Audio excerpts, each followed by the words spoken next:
What was Sunday like with the team meeting and the Butch Jones news?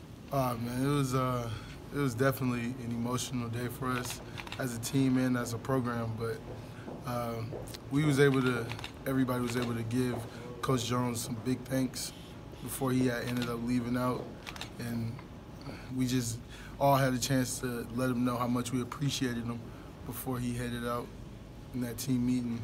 But yeah, it was definitely an emotional day for us. But we all know that we have to continue to move forward, and we still got some opportunities ahead of us. Did you find out before you guys got to campus that what was going to happen was happening? No, not really. I mean, I don't really be paying too much attention to that stuff. So, like once the team meeting was called, I started to get like some alerts and everything, but we didn't really know everything was set in stone until we had that team meeting. How would you, I guess, describe the mood of the team since, I guess, Sunday night and the last couple of days? Practice yesterday, all that kind of stuff. Well, I would definitely say that we're still focused. We just got to continue to stay focused on the games that we got ahead of us, and we're really focused on LSU because we got 2 more games that's promised to us, and we're trying to make that 3.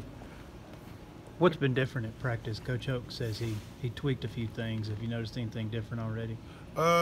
He's definitely made practice a lot more competitive, like as far as just including longer team periods. But that's something that Coach Hoke he emphasizes a lot. It's just like competition and being able to compete every single day, and that's something that he's continued to do, even while we were in the weight room. So he's always throwing a little competitive challenge in there for the team. Did he try to recruit you at all when he was at Michigan? Oh yeah. That's what he jokes about. That's what he joked with me about all the time. So yeah, me and Coach Hoke got a really good relationship. So you're gonna get the ball like 35 times there with him as the coach. I mean, I don't know, but that would be love if he did do that. So he said that you guys would go more ones-on-ones in practice. Did you see that at all yesterday? Oh yeah, definitely. Yeah, he's making it as competitive as possible. Coach Hoke he's definitely a guy about competition. He always says that we need that a lot in everything that we do. So even when it's in the weight room, on the field, or just in the classroom, or just being here, he always says that everything is a competition. John, did Brady recruit you as a running back or a defensive back? Coach Hoke recruited me as a running back. Yeah, I mean, he knew I was live. He knew I was pretty good. So yeah, he recruited me as a running back. Kind of more towards the end of my senior year, but leading up to that, he always recruited me as a defensive back. So, yeah, I had to show him a couple of things.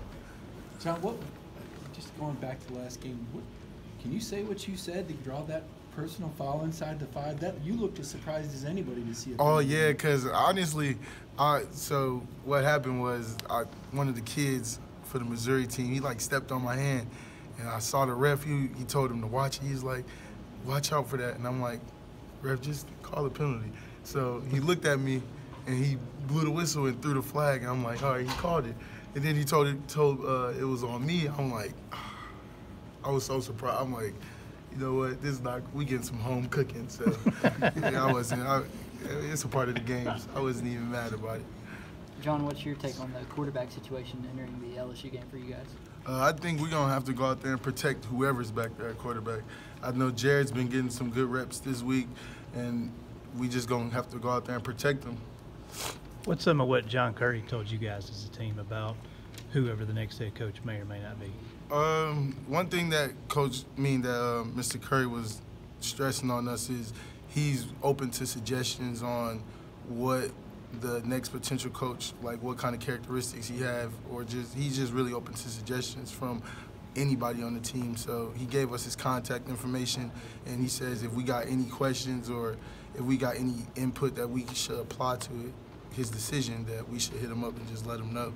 So I think he's going to really try to find somebody that fits the team well. Are there any traits you specifically would like to see in the next head coach? Maybe run the football a lot? Nah, just somebody who's going to be honest. Just honesty. That's really just the most important thing to me. John, have you started to think at all about whether these might be your final games, or is there any thought to decision for you on what you do after this year? Absolutely not. Can't even think. I'm not even. That's not even on my mind right now. I'm trying to help our seniors get to their last bowl game. So that's really the main thing that I'm focused on, is just making sure that we just continue to go hard each day and prepare for a good game against LSU, and then come back the next week and work even harder. Are there reasons for optimism? What are some reasons for optimism? And we saw Missouri bottle you up pretty good. I don't know if you've been bottled up like that in a long time as a running back. What reasons are there to think that maybe against a better LSU defense that you might be able to get loose and be more productive? This is a different front. It's always different guys. So I just say that people wake up differently and play against competition differently. So hopefully that we got some guys that's gonna, step up and play up to competition, because LSU, they have a really good defense. They got some good guys on that defense. So I just want everybody to wake up and be ready for the competition.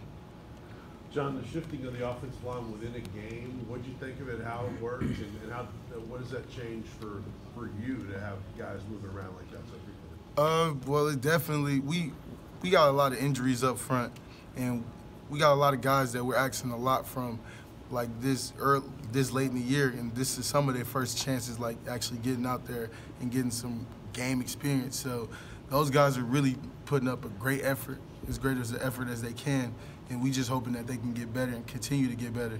And as that process goes along, we got to make sure that we get the guys that's hurt, we got to make sure that we get them back. So we really just going out there and making sure everybody give a great effort. We've seen some other teams with interim coaches look like they've quit. What can you as a team leader do for this squad to make sure they don't quit and they give full effort every Saturday? Oh, it's opportunities. That's really like it. Even when we were down in the Missouri game, I was just on the sideline. I looked to my teammates and I was just seeing who I felt like. I just looked around and saw who was giving up. I wanted to see if anybody was going to give up, because there was still time on the clock. And with the time on the clock, that just means that there's more opportunities to play. So I don't think that we got some guys that's going to give up like that. With the Butch Jones era over, I guess you're a good guy to ask this coming from out of state. He was able to pull you away from Michigan State and Michigan. How should people remember Butch as far as a recruiter and what you think he did for this program from the time you were recruited to where he left it? It's a tough question. Honestly, just thinking about Coach Jones, he brought a lot of great additions to this program. That's really one thing that he did. He provided us with a lot of resources. So I feel like Coach Jones was really good at having some great connections with coaches from all over. That's why he was able to get the staff that we have here now. And I felt like he did a great job just resourcing and getting guys from everywhere. John, are you hoping that whoever the new coach is, that he keeps Coach Gillespie on board? Oh, yeah, absolutely. Coach G, a good coach. He's a good guy. Would you tell that new coach that you hope he keeps him? That's not up to me. That's not my decision to be made, but I would hope he would. Especially if that's what Coach G wants to do. All right, we good? Thanks, John.